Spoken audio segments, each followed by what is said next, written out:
السلام علیکم ورحمۃ اللہ وبرکاتہ نحمدہ ونصلی علی رسولہ الکریم اما بعد۔ ناظرین، آج ہم حلال کمائی کی فضیلت کے بارے میں بات کریں گے کہ حلال کمائی کون سی ہوتی ہے اور حرام کمائی کون سی ہوتی ہے۔ اللہ تبارک تعالیٰ قرآن شریف میں فرماتے ہیں، اے ایمان والو، کھاؤ پاکیزہ چیزوں میں سے کھاؤ جو ہم نے تم کو عطا کی ہیں، اور اللہ تعالیٰ کا شکر ادا کرو اور اسی کی عبادت کرو، اور وہی ہر چیز کے لیے شایان شان قابل قبول ہے۔ ہمیں اللہ تعالیٰ کی ہی عبادت کرنی چاہیے، اسی کی عبادت کرنی چاہیے، وہی ہمارا معبود حقیقی ہے۔ حضرت عبداللہ بن مسعود رضی اللہ تعالی عنہ کہتے ہیں کہ رسول اللہ صلی اللہ علیہ وسلم نے فرمایا، حلال اور پاک روزی کمانا فرض ہے۔ فرائض کے بعد حدیث میں کمانے کے اوپر فرض کیا گیا ہے۔ یاد رکھنا چاہیے کہ کمائی کرنا فرض ہے، اسی طرح مباح بھی ہے اور حرام بھی ہے، چنانچہ اتنا کمانا فرض ہے جو کمانے والے اور اس کے اہل و عیال کی معاشی ضروریات کے لیے، نیز اگر اس کے ذمے قرض ہو تو اس کی ادائیگی کے لیے کافی ہو جائے، اور اس سے زیادہ کمانا مستحب ہے، بشرط یہ ہو کہ نیت ہو کمانے والے کی کہ جو کچھ بھی میرے اہل و عیال سے بچے گا میں اس کو ضروریات، مساکین اور جو اس کے مستحق ہوں گے اس کو دوں گا۔ اسی طرح ضروریات زندگی سے زیادہ کمانا اس صورت میں مباح ہے کہ جب کہ نیت اپنی شان و شوکت اور وقار کو دکھانے کی ہو، محض مال دولت جمع کرنے کے لیے فخر و تکبر ہو کہ میں پیسہ کماؤں گا، لوگ مجھے مالدار کہیں گے، ایسا تکبر اگر ہوگا تو یہ کمانا حرام ہے، اگرچہ حلال بھی ضائع ہو جائے گا۔ نیت درست ہونی چاہیے۔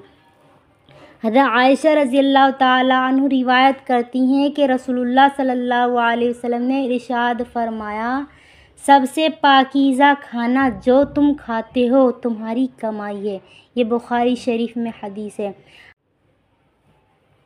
حضرت مقدار بن معد یکرب فرماتے ہیں کہ رسول اللہ صلی اللہ علیہ وسلم نے فرمایا، کبھی کسی نے اپنے کی ہاتھ کی محنت کی روزی سے بہترین کوئی کھانا نہیں کھایا۔ یہی وجہ ہے کہ اللہ کے نبی حضرت داؤد علیہ السلام اپنے ہاتھوں کی محنت سے کمائی ہوئی روزی کھاتے تھے۔ مشکوٰۃ شریف۔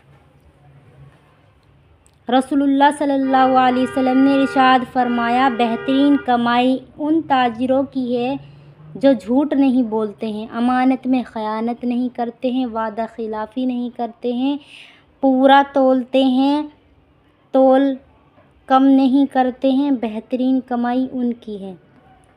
حضرت ابو ہریرہ رضی اللہ تعالی عنہ سے روایت ہے کہ حضور صلی اللہ علیہ وسلم نے فرمایا کہ بے شک اللہ پاک ہے اور پاک ہی کو قبول کرتا ہے۔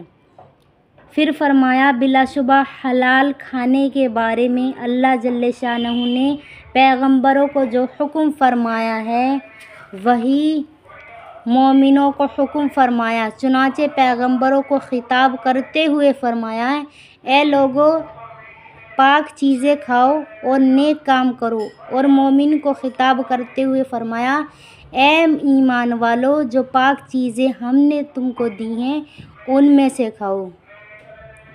اس کے بعد اللہ کے نبی صلی اللہ علیہ وسلم نے ایسے شخص کا ذکر فرمایا جو لمبا سفر کر رہا ہو، اس کے بال بکھرے ہوئے ہوں، جسم پر گرد و غبار ہو، اور وہ آسمان کی طرف ہاتھ پھیلائے یا رب کہہ کر دعا کر رہا ہو، تو یہ شخص دعا تو کر رہا ہے، حال یہ ہے کہ اس کا کھانا حرام ہے، پینا حرام ہے، اس کی ہر چیز حرام ہے، اس کو حرام غذا دی گئی ہے، بس اس حالات کی وجہ سے اس کی دعا کیوں کر قبول ہوگی۔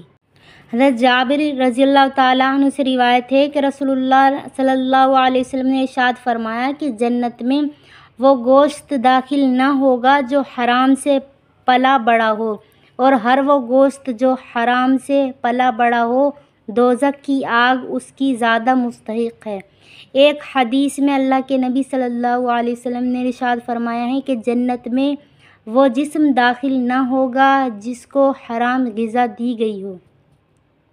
ایک طویل حدیث میں ہے کہ حضرت سعد بن ابی وقاص رضی اللہ تعالی عنہ نے حضور صلی اللہ علیہ وسلم سے عرض کیا، یا رسول اللہ، دعا فرما دیجیے کہ اللہ تعالیٰ مجھے مستجاب الدعوات بنا دے۔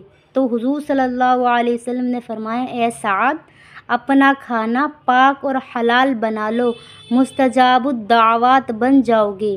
قسم ہے اس ذات پاک کی جس کے قبضے میں محمد کی جان ہے، بندہ حرام لقمہ اپنے پیٹ میں ڈال لیتا ہے تو اس کا 40 دن تک کوئی عمل قابل قبول نہیں ہوتا۔ اللہ تعالی ہم سب کو حلال کمانے اور حرام سے بچنے کی توفیق عطا فرمائے۔ وآخر دعوانا السلام علیکم ورحمۃ اللہ وبرکاتہ۔